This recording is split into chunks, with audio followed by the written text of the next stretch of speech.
नमस्कार RT academy रे आपण मानक स्वागत। आज आम भिडियो रे सुस्थ रहिबार घरोई उपचार जानिबा।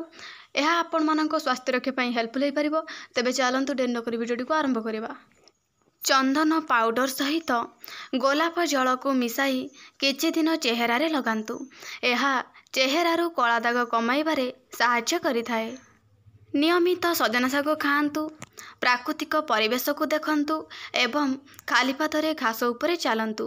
यह खूब शीघ्र आपणक दृष्टिशक्ति बढ़ाई थाए।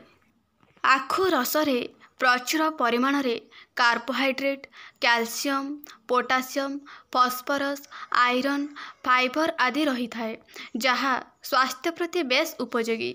यह सेवन करने द्वारा आखिर उज्ज्वलता आसी थाए, पेट ठंडा रहे एवं ब्लड प्रेशर कंट्रोल रही थाए। जदि आपणक केश अधिक झड़ू थाए तेबे आपण रंधा नड़िया तेल रे मेथी दाना मिसेई केशरे 2 ରୁ 3 मास जाए लगेइबे। तेबे आपणक केश झड़िबा समस्या दूर होइजिबो। नाकरू रक्तस्राव हेउथिले आंबर कोइल को पेसिकी तार रस प्रस्तुत करंतु एवं सही रस को नाकरे टोपे टोपे पकांतु। यह करबा द्वारा नाकरू रक्त बहिबा खूब शीघ्र बंद हो जाई थाए।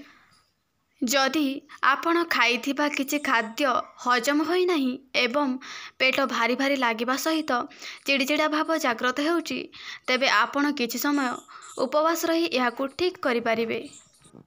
आपण खाउथिबा खाद्य रे अधिक परिमाण रे फल एवं पनीपरिबा सेवन करंतु।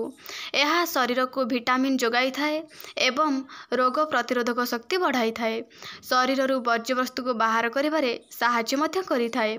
फल रे शरीर सुस्थ एवं निरोग रही थाए। तुलसी पत्र रे एंटीऑक्सीडेंट एवं आवश्यकीय तेल रही थाए, जहाँ सुगर लेवल को ह्रास करि थाए।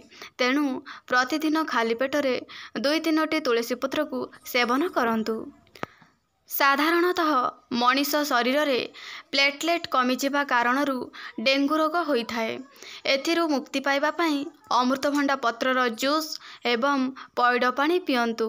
यह खूब कम समय मध्यरे शरीर रे प्लेटलेट को बढ़ाई थाए। मेथी शाग कोलेस्ट्रॉल को नियंत्रण करिबारे सहायता करे। गैस्ट्रिक रोग को नियंत्रण करि थाए। मधुमेह रोगी पई यह खूब लाभदायक अटे। यह को सेवन करबा द्वारा मुंडर केश मध्य बढ़ी थाए। वीडियोटी को आपण माने लाइक कर देबे एवं सांग मानक सहित शेयर कर नेबे। चैनल ले नुआ थिले चैनल को सब्सक्राइब करके ऑल नोटिफिकेशन को ऑन कर देबे। धन्यवाद।